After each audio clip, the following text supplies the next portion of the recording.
Halo semuanya, di video kali ini kita akan membahas anime Boruto episode 244. Jika menurut spoiler, anime Boruto episode 244 berjudul Rift. Arti dalam bahasa Indonesianya adalah keretakan. Anime Boruto episode 244 rilis hari Minggu tanggal 10 April 2022. Studio yang menggarap anime Boruto episode 244 adalah Studio Pierrot. Spoiler atau bocoran cerita anime Boruto episode 244 sudah diterbitkan di WSJ.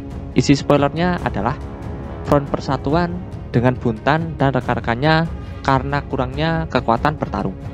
Boruto dan yang lainnya sedang bersiap untuk operasi. Tapi mereka mengetahui bahwa beberapa pasukan musuh sedang menuju ke desa.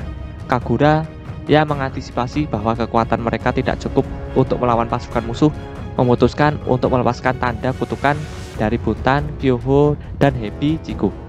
Mereka bertiga ditunjuk untuk bertarung bersama. Tapi itulah spoiler atau bocoran cerita anime Boruto episode 244 yang diterbitkan di WSJ. Berdasarkan spoiler tersebut, anime Boruto episode 244 tidak mengadaptasi komik atau manga Boruto. Cerita pada anime Boruto episode 244 adalah cerita original dari animenya dan tidak ada di manga. Episode 244 ini bisa disebut dengan episode filler. Meskipun tidak mengadaptasi komik atau manga Boruto, anime Boruto episode 244 tetap menarik untuk ditonton. Namun tetap saja cerita episode 244 ini tidak ada hubungannya dengan alur cerita di manga Boruto. Anime Boruto episode 244 adalah episode filler sebelum anime Boruto mengadaptasi manga Boruto chapter 56 dan chapter 57. Sekarang kita bahas cerita anime Boruto episode 244. Sebelumnya, berdasarkan kriptogram yang ditinggalkan Funamushi tampaknya menunjukkan bahwa desa Kirigakure dalam bahaya. Kagura mencatat bahwa ada kota tepat di tengah jalan musuh mereka. Kagura kemudian memberitahu Boruto dan rekan-rekannya tentang strategi untuk menghentikan mobilisasi mereka di sana. Jadi kelompok mereka langsung menuju ke lokasi itu. Faktanya Kagura memiliki banyak kenangan yang melekat pada kota itu. Dia tampaknya menghabiskan sebagian masa kecilnya di sana. Boruto dan rekan satu timnya akhirnya tiba di lokasi. Saat bekerja sama dengan semua orang di sana, mereka dengan cepat mulai membuat beberapa pengaturan dan mempersiapkan taktik mereka untuk menyelamatkan kota dan desa Kirigakure. Kemudian cerita berlanjut. Front persatuan dengan Buntan dan rekan-rekannya pun terbentuk. Hal ini karena kurangnya kekuatan dalam bertarung. Boruto dan yang lainnya sedang bersiap untuk memulai operasi. Tapi mereka kemudian mengetahui bahwa beberapa pasukan musuh sedang menuju ke desa. Kagura yang mengantisipasi bahwa kekuatan mereka tidak cukup untuk melawan pasukan musuh memutuskan untuk melepaskan tanda kutukan dari Buntan, Kyoho, dan Hebi Chiku. Ketiga mantan 7 pendekar pedang shinobi baru ini akhirnya terbebas dari tanda kutukan Kagura. Kagura melepas tanda kutukan mereka bukan tanpa alasan. Kagura menunjuk Buntan, Kyoho, dan Hebi Chiku untuk bertarung bersama. Tapi ada sesuatu. Itulah cerita anime Boruto episode 244. Anime Boruto episode 244 ini sepertinya akan menjadi sangat menarik. Karena yang menggarap anime Boruto episode 244 ini adalah Studio Pierrot. Sebagai tambahan pembahasan, admin akan membahas cerita manga Boruto chapter 56 dan chapter 57. Karena pada manga Boruto chapter ini ada beberapa cerita dan adegan yang belum diadaptasi, jadi admin akan membahas cerita manga Boruto chapter 56 dan chapter 57 yang belum diadaptasi saja. Oke, langsung saja kita bahas ceritanya. Cerita dimulai dengan Boruto yang sedang melamun di atas patung Hokage ke-7. Boruto melihat ke bawah dan di bawah ada 2 anak perempuan penggemar Boruto. Boruto melambai ke arah mereka. Boruto pun melihat segel karma yang ada di telapak tangan kanannya. Kemudian Boruto langsung menurunkan tangannya. Boruto bermaksud menyembunyikan segel ini terhadap orang-orang. Setelah itu Kawaki datang di sudut lain patung Hokage ke-7. Kawaki mengatakan kepada Boruto bahwa menjadi selebriti merepotkan, bukan? Boruto mengatakan kepada Kawaki, "Apa? Pergilah jika kau mau mengolok-olokku." Kawaki lalu duduk dan mengatakan, "Aku terkejut. Aku kira kau lebih murung." Boruto mengatakan, "Soal karma? Tidak, itu sudah berlalu lama sekali.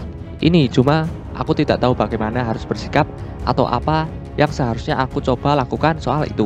Kawaki mengatakan, Berdasarkan dari kami pelajari sampai sekarang, kedua tubuh kita sekitar 80% sudah menjadi Otsutsuki.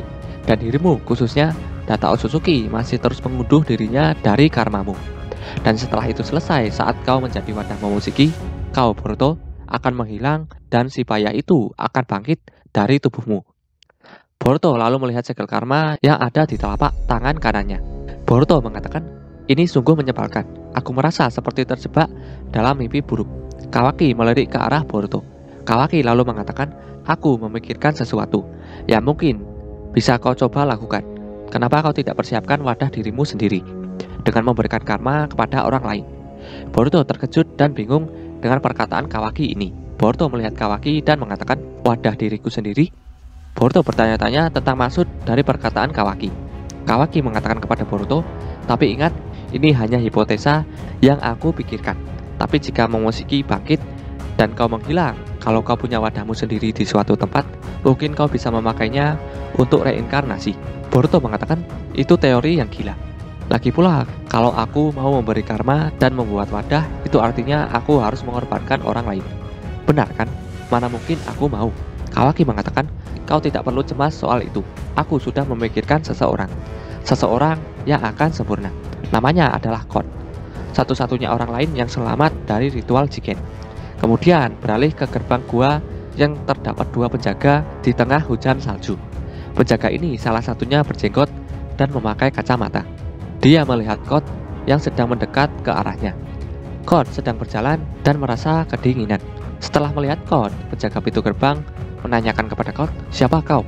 Apa kau tahu tempat ini tempat apa? Kot menjawab, ini adalah fasilitas pengikut Boro bukan?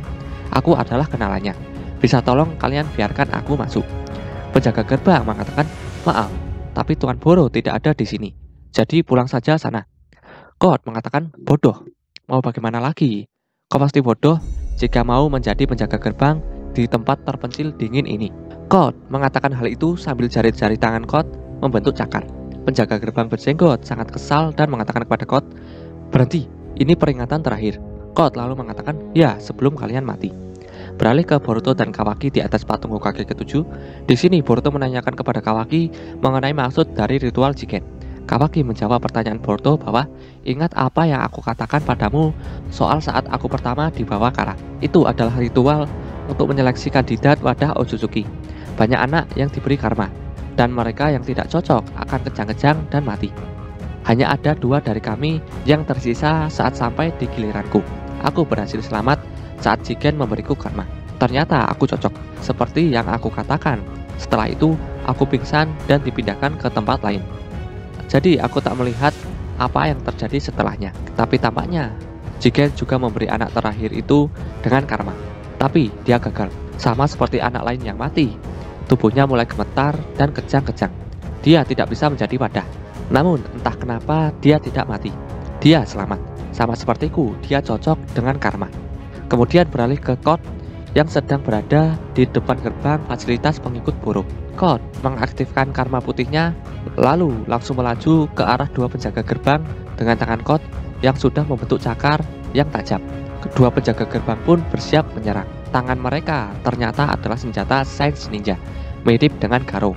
Kedua penjaga ini menembaki Kot dengan senjata ilmiah ninja yang ada pada tangannya. Kot kemudian menggunakan jutsu istimewanya. Jutsu Kot mengeluarkan benda semacam sabuk hitam dan mengarah ke bawah penjaga gerbang. Kot berhasil selamat dari serangan tembakan penjaga gerbang.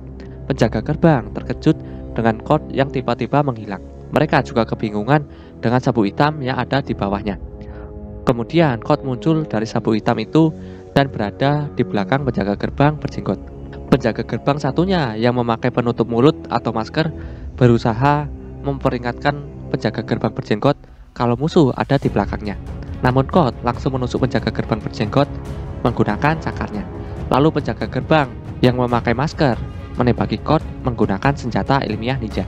Namun Kot melindungi dirinya menggunakan tubuh penjaga gerbang berjenggot. Kemudian Kot melilitkan sabuk hitam ke penjaga gerbang bermasker. Penjaga gerbang ini terkejut dengan sabuk hitam yang tiba-tiba melilit tubuhnya. Sabuk hitam yang melilit penjaga gerbang bermasker lalu memunculkan cakar. Cakar ini adalah cakar dari tangan Kot. Code memasukkan jari tangan cakarnya ke dalam sabuk hitam di bawahnya. Kemudian cakar Code muncul di sabuk hitam yang melilit penjaga gerbang bermasker. Penjaga gerbang ini kesakitan karena ini seperti ditusuk secara langsung oleh cakar Code. Sabuk hitam Code terhubung dalam satu dimensi. Code lalu mengatakan, "Kalian sudah bekerja dengan keras. Sekarang istirahatlah." Penjaga gerbang bermasker menyuruh Code untuk menghentikan tindakannya. Namun Code tidak memperdulikannya. Code kemudian memasukkan tangan cakarnya lebih dalam. Penjaga gerbang bermasker merasa sangat kesakitan dan memuntahkan darah karena tusukan Code yang semakin dalam. Dia lalu tergeletak. Code mengatakan, "Sedikit olahraga membuat badanku jadi hangat." Code lalu berjalan menuju pintu gerbang dan mengatakan, "Tapi masih sangat dingin. Ayo kita masuk." Code mengatakan kita, namun para penjaga sepertinya sudah mati karena tusukan dari Code yang fatal. Beralih ke patung Hokage ke-7, tempat Boruto dan Kawaki berada, Boruto sedang melihat segel karma yang ada di telapak tangan kanannya. Boruto mengatakan, "Aku tak pernah mengira menanamkan ini pada orang lain. Tapi sekarang, setelah kau katakan, aku merasa itu mungkin bisa." Kawaki mengatakan, "Jika kita harusnya akan menjadi Otsutsuki, maka akan masuk akal kalau kita bisa memakai jutsu khusus mereka, seperti Jikukan Ninjutsu." Boruto menanyakan kepada Kawaki bahwa, "Tapi Code ini, dia sudah punya karma bukan? Apa kita masih bisa memberinya karma yang berbeda?" Kawaki menjawab, "Aku tidak tahu.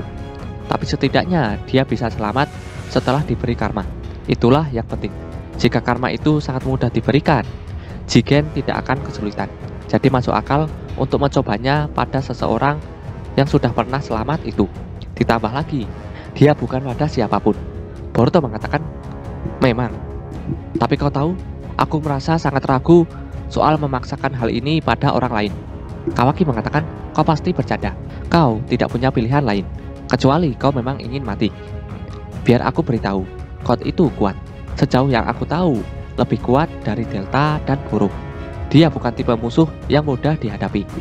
Boruto lalu berdiri dan mengatakan, "Ayah tak punya lagi kekuatan Kyuubi, jadi dia tidak sekuat dulu.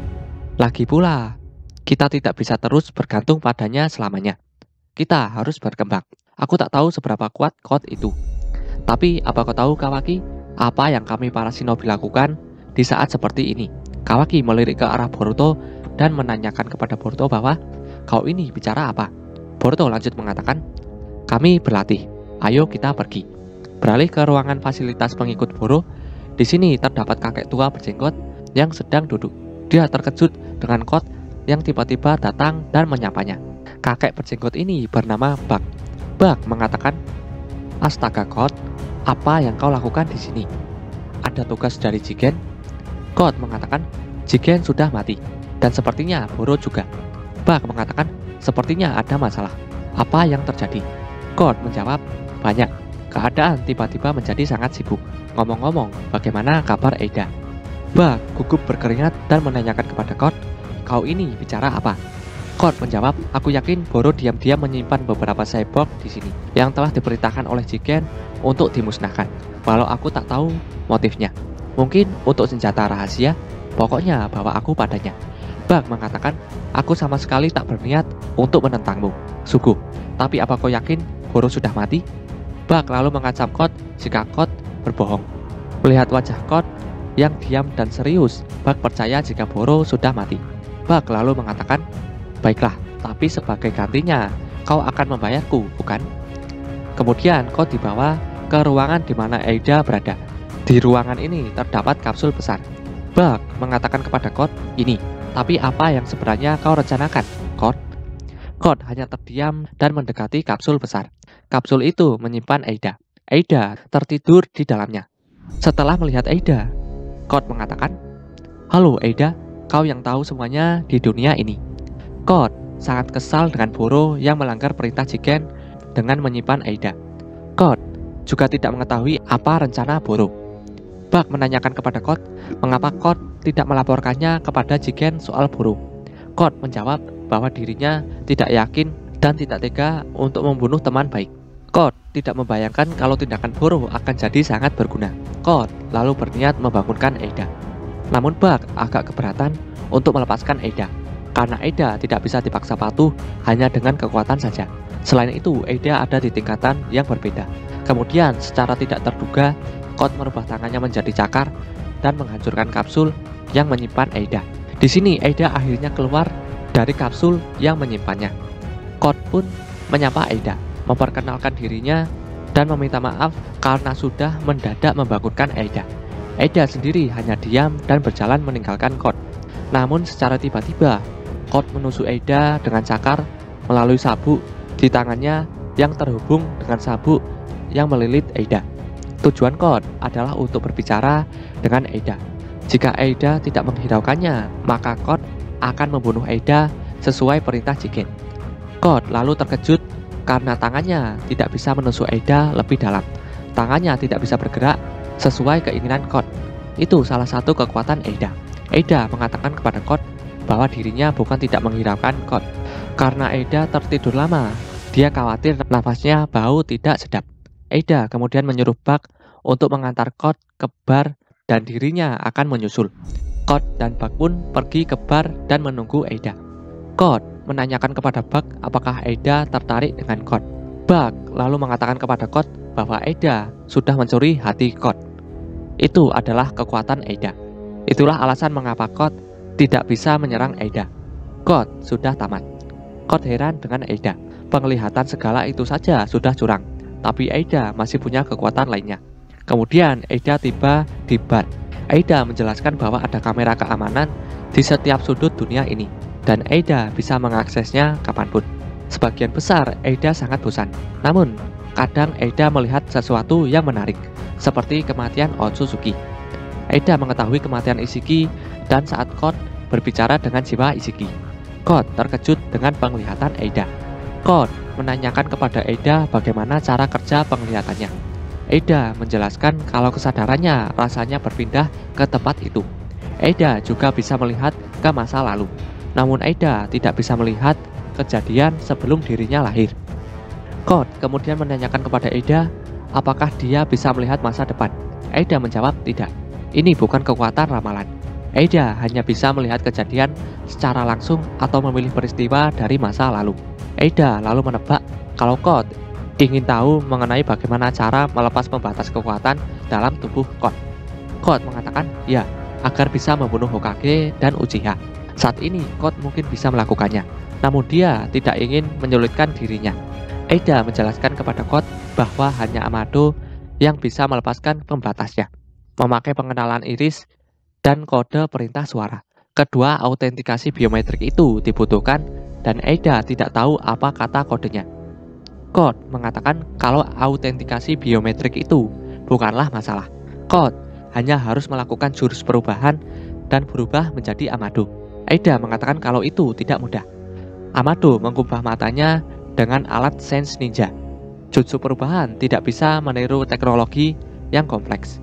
Jadi Code harus membuat Amado bekerja sama atau membawa matanya. Itu sebabnya Amado berlindung di desa Shinobi. Tapi Eida akan membunuh Amado jika bertemu dengannya. Itu karena Amado mengubah ulang tubuh Eida dan Amado telah merebut cinta normal dari Eida. Itu yang menyebabkan Eida membenci Amado. Semua orang akan terpikat pada Eida, baik pria maupun wanita. Karena kekuatan Eida yang memaksa mencuri hati mereka, Eida menjadi tidak mengetahui hati mereka yang sebenarnya. Itu yang menurut Eida membosankan dan merepotkan. Eida membenci Amado karena dia membuatnya seperti itu. Bug kemudian berniat pergi, namun Code menahannya dengan sabuk hitam. Bug juga terpikat dengan Eida, namun karena dia pemalu, dia tidak bisa memperlihatkannya.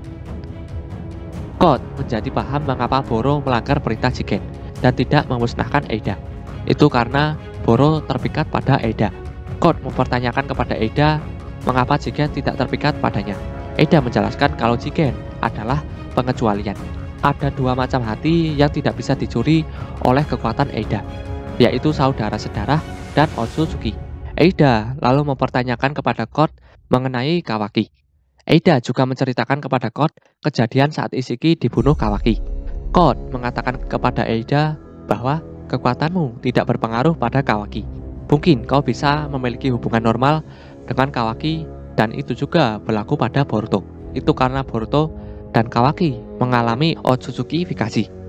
Eida mempertanyakan tujuan God, yaitu mengenai menumbuhkan pohon suci dengan memberi makan Boruto maupun Kawaki pada Jobi. God menanyakan kepada Eida bahwa apa tidak masalah jika kau harus kehilangan satu pangeranmu. Eida sendiri menjawab tidak masalah. Kemudian Eida mengatakan kepada God bahwa para Kage sedang berunding. Mereka mencarimu untuk bisa menghentikan rencanamu, tapi aku bisa melihat dan mendengar semuanya. Kau tidak akan pernah tertangkap. God mengatakan kepada Eida, bagus, kau memang yang terbaik. Aku benar telah percaya padamu. Baiklah, untuk menyambut tujuan kita berdua, bagaimana kalau kita bersulang? Sekali lagi aku ucapkan, senang bertemu denganmu, Eida. Eida menjawab, begitu juga aku, God. Aku mengandalkanmu. God dan Eida sama-sama memegang gelas dan akan bersulang. Itulah cerita manga Boruto chapter 56 dan chapter 57 yang belum diadaptasi. Oke semua, jadi itu dia informasi dan cerita anime Boruto episode 244 dan juga tambahan informasi lainnya. Jika ada kesalahan dari video ini, aku mohon maaf. Terima kasih yang sudah menonton dan sampai jumpa di next video. Dadah.